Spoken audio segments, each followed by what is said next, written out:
Today on HAC Chats, I'm joined by the extraordinary Ed Jennings, who's kindly agreed to sit with us, something that you don't do all that often, as you'll soon find out, and have a chat about this incredibly inspiring, do we call it a movement? I think a movement. A movement? Yeah, I think I like that. That sounds better than I normally go for. So yeah, let's go with movement. Behind this inspiring movement, the Lung Club. Now, before we delve into what exactly the Lung Club is, let's first meet the man. So Ed, thank you so much for having us in your house. Not at all. Thanks for coming. Not at all. How's things for you today? Yeah, good.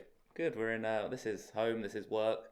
This is everything now. This is where I train a lot. Yes. Work and live. So this is a perfect place to host it. That is worth saying. Behind this door behind us, which you won't see if you're listening, is a bike on a, what do you even call it? On a trainer, yeah. On a trainer, so you can do hours and hours in there without actually leaving the house. You never need to leave. You never need to leave. On the wall behind the camera there is floor-to-ceiling white cupboards, which you've felt-tipped on your various day plans. Yeah, we've got day plans. We've got everything really from the mundane to the big ideas around, where Lung Club might go. It's beautiful big mind, ideas, and then there's clean fish. Yeah, we've also got to clean the fish and book an Airbnb for Christmas. Yeah, okay, so it's not all training in this. No. Good.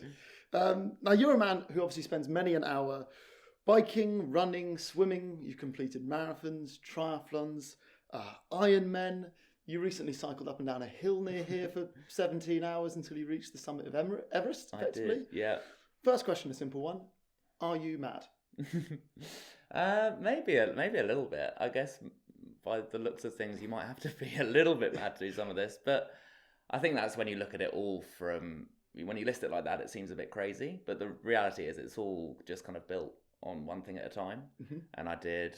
maybe started out with a half marathon and that seemed pretty crazy. And then you do that and you're like, oh, well, maybe a real full marathon is possible. So then you do that. And then I remember first hearing about an Ironman and thinking, that is mental. Yeah. And then slowly you just kind of build up to it. You do an Olympic distance triathlon, you do a half Ironman. And at the end of each one, you feel pretty knackered, but you always think, oh, maybe I could just go a bit further. Mm-hmm. So it's kind of all been a natural progression. And then you get to a point now where you can do them and it's still harder than ever, but it's possible. So what you're saying is the half marathon is the gateway drug. Gateway drug, just do a half and it's all going to come from there. Don't get in there. And where do you go from an Ironman? Oh, the thing is... it just again? I guess it's not. But the thing is, and I'll say that, doing a Olympic distance triathlon flat out is just as painful. Look at the Brownlees kind of collapsing at the end of Olympic distance. It's not about the distance. And I guess that's where... And it's both a blessing and a curse. Like, you kind of do that first Ironman and it's literally, you just want to complete it. It seems like such a monumental challenge. But then as you go beyond that, I guess you put yourself in a, you might have wanted to go a bit faster. You might suddenly think, oh, actually, I'm all right at this. Things like qualifying for the Kona Ironman World Championships become, very much a pipe dream, but something that you can kind of see maybe potentially happening. And it puts you in this slightly different sphere where it suddenly all gets quite serious and you kind of put yourself under a lot more pressure, which has definitely both benefits and disadvantages. But I guess that's where you get to. It's less about just completing it and you put a bit more on the line and in terms of what you want to get out of it. Christ. And what is, how did it start? Were you a overly energetic child? Were you a sport nuts? Or do you sort of grow into it later in life? I was just kind of that classic middle of the road, great second team player in all the sports teams at school, never really excelled, but kind of loved it. And then really got into cycling initially, just from stealing my dad's road bike. Ended up doing more and more on that, did some fun trips cycling through France and kind of just realised that I loved it and was also okay at it. And then eventually kind of tagged that in with a bit of running. Could never swim to save my life and still can't really, but just kind of picked that up a bit. And then, it kind of went from there. And I kind of realised then that was just better suited for me. Like I seemed to be able to push myself harder in that and just loved it. And it's just kind of flowed from there. Can't swim. I'm going to put you up on that. You have swum a few kilometres. You do an hour every now and then in the ocean. I can trudge through. Sure, for us humans, that Sinky is. leg. Now, for anyone that's done any kind of endurance event, they'll probably know that the hardest bit often isn't the actual day of the event itself. It's the hours and hours of training that go into it. When there is no atmosphere, there are no spectators or support, there is no medal at the end of it. Yeah. How do you get out of bed on the days when you're really not feeling up to it? Oh, it can be hard. It can be hard, but it's kind of like, I try and look at each week as a bit of a jigsaw puzzle, and like there's always going to be challenges. You've got to get yourself out of bed, but you just have these targets for each week, and it just becomes a bit of a game, and it almost like each week is a race in itself, and you want to tick off a certain number of bike Ks, a certain number of run kilometers, and a certain number of swimming. But then there's all the other things I think about, a bit of strength work, core work. You know, a huge amount of the game is not getting injured and just getting to the start line. I've learned that the hard way, having been injured. And so constantly balancing, knowing when you can push a bit harder, when you've got to peel it back. It's always, just trying to fit it in and work around it, but it kind of becomes addictive. And as you can probably tell. So getting out of bed sometimes hard, and it's also working out what gets you out of bed though. Like for me, I can't run first thing. The thought of just getting up, putting on my trainers and going for a run in the dark, I find quite hard. Whereas if I plan a bike ride with a few mates and we say meet at a coffee shop at 5 a.m, I find that weirdly fine to get up for. I'll never miss it. So I guess you plan your weeks around what you know you can get up for and what's better left for later in the day. And the more you do it, the better you get at just kind of working out what fits and what works. So what is an average week for you in terms of hours on a bike or running or swimming? So I guess it depends. Like typically in an Ironman build, when you're really getting up to it, probably looking at about 400 kilometers cycling, which should be, I guess, 14 or so hours. About somewhere between 70 to 90 kilometers running, and about 10k swimming. Plus the strength work, you're looking at peak weeks, about 24 hours in a week.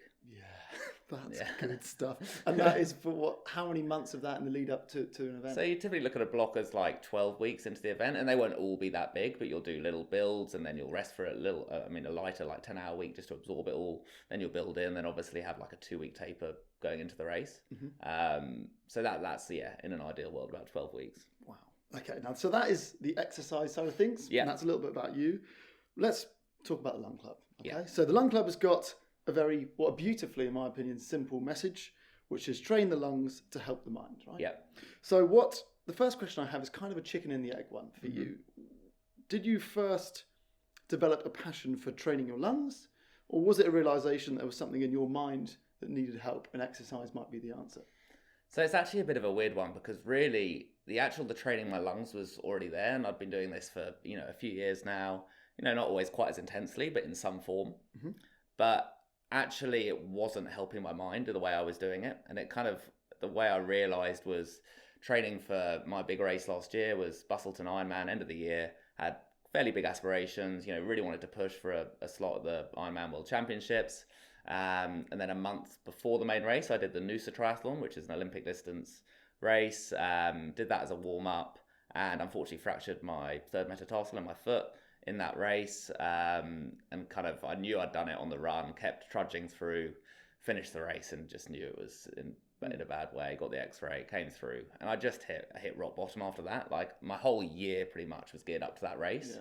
I put it on a massive pedestal, and then when that was suddenly not there, I really hit a low. And I just kind of realized that the way I was approaching my training just wasn't right. Like I was putting too much on the races. I wasn't enjoying the process in the right way. And so that's actually, funnily enough, so that the sport was already there for me. But then after that, I realized the way I've got to approach it has got to be different. And now I'm much better at, using the way I use sport to help my mental health. And so, now I just want to encourage other people.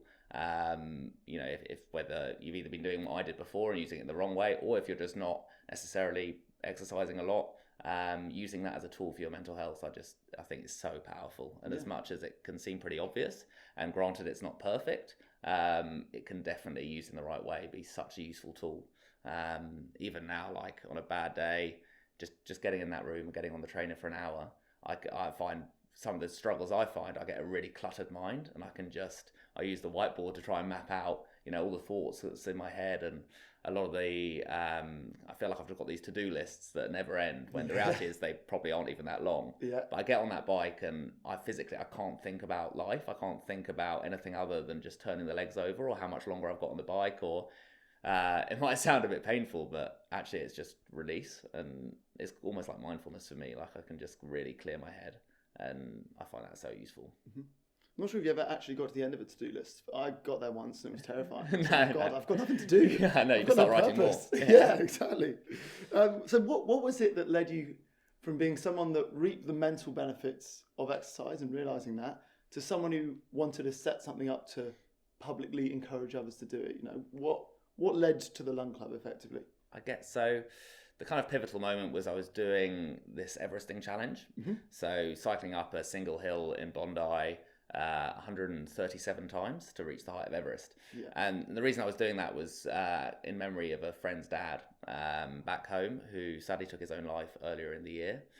And he was raising money for a charity called Sport in Mind, which is a charity focused on people who are suffering from mental health illnesses, using sport as a real method to help them feel better.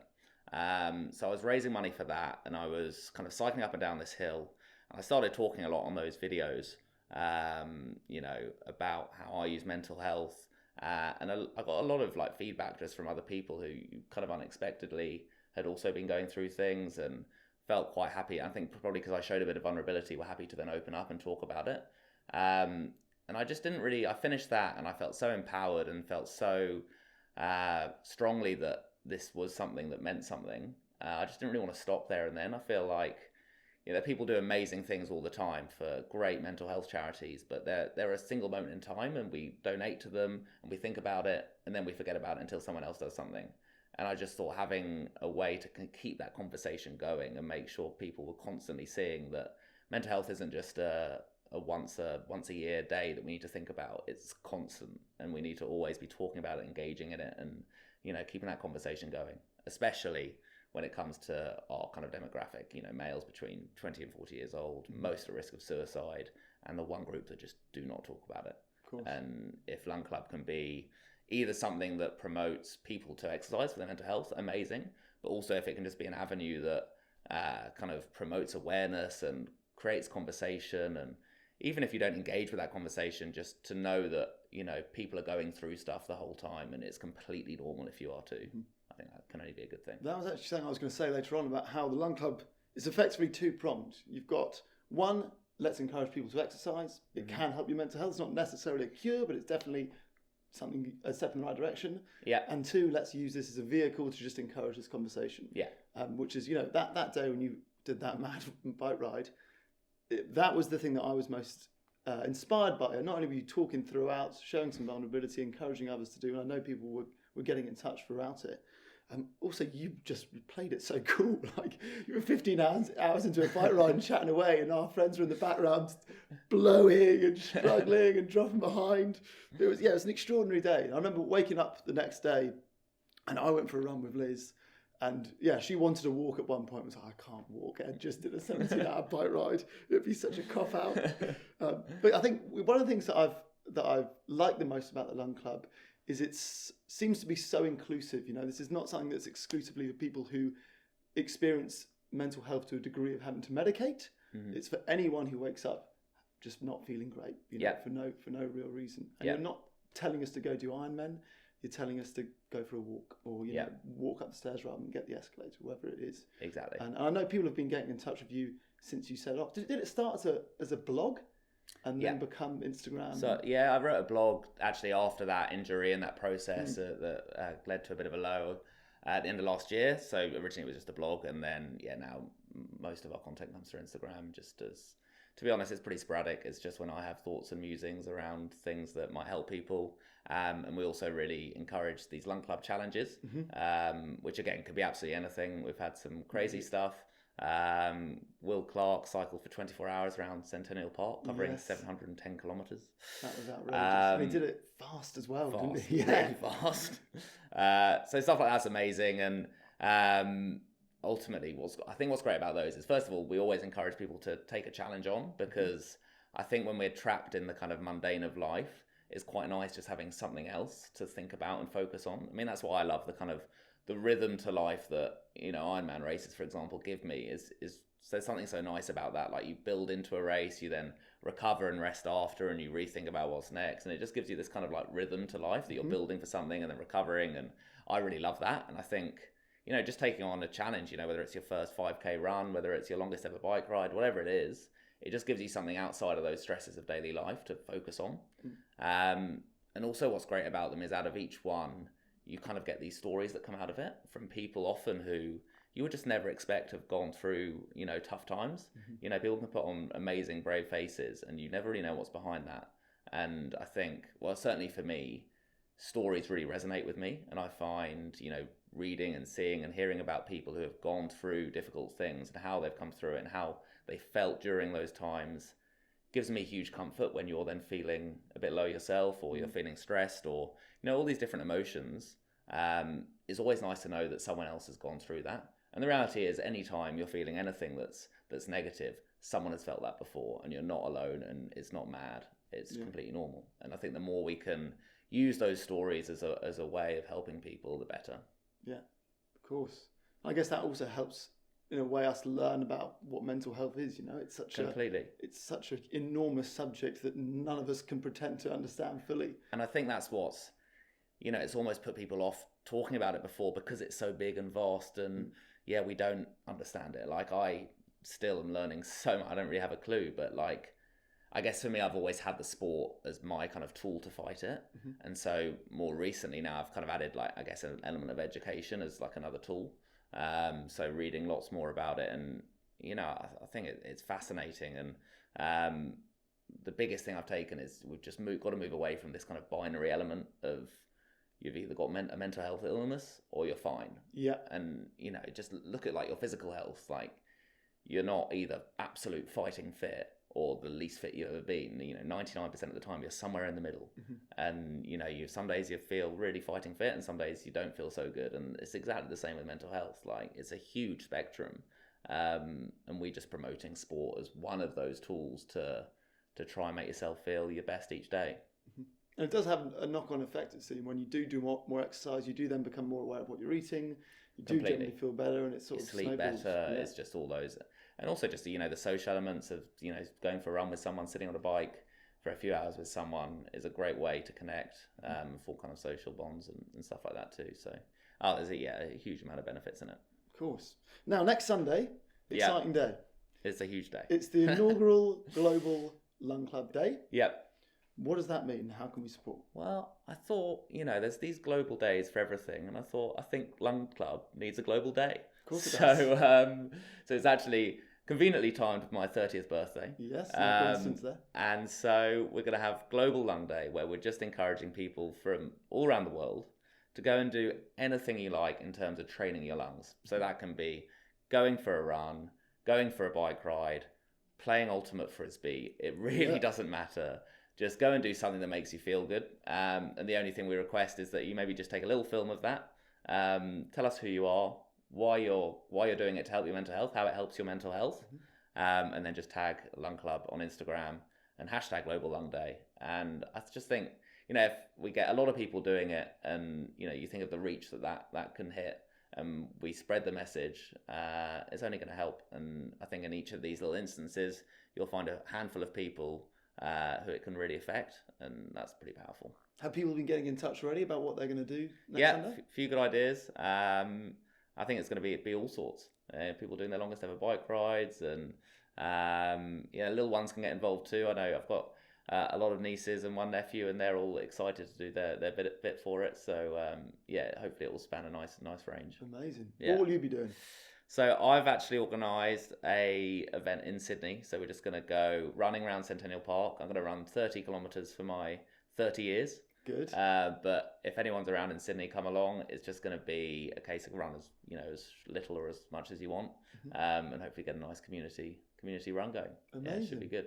And that Lung Club also has merch. We do have some merch. Have some merch. There's a t-shirt. There we go. Is there also bicycling gear? There is. There'll be some cycling gear coming out, which I'm very excited about. And the thing I always say with that is it can seem a bit, like you want it for the merch, but actually when you're cycling along, at some point someone's going to be like, oh, what's Lung Club? And you've generally got a chance then to tell them that actually it's a mental health group, and it's encouraging taking up exercise to improve mental well-being and raise awareness. And I think each time you can have that conversation, it spreads, and it can impact someone. So that's the aim with that. And it's quite cool merch. And mainly it's cool merch. It makes you look awesome. It makes you really cool and fun. Absolutely. Yeah. Well, thank you so much for sitting with us. No, not at all. It's been an absolute pleasure. Well, you're a very inspiring guy. I like the fact that something that's benefited you, you're willing to sort of help educate others by spreading the news about how it could help them, and you're not pretending to know everything. You're very open to hearing stories and open to learning and being a student of this enormous subject. And I think a lot of us can learn a lot from that. So thank you. Thank you very much. No, not at all. Absolute pleasure to have you here. Cheers.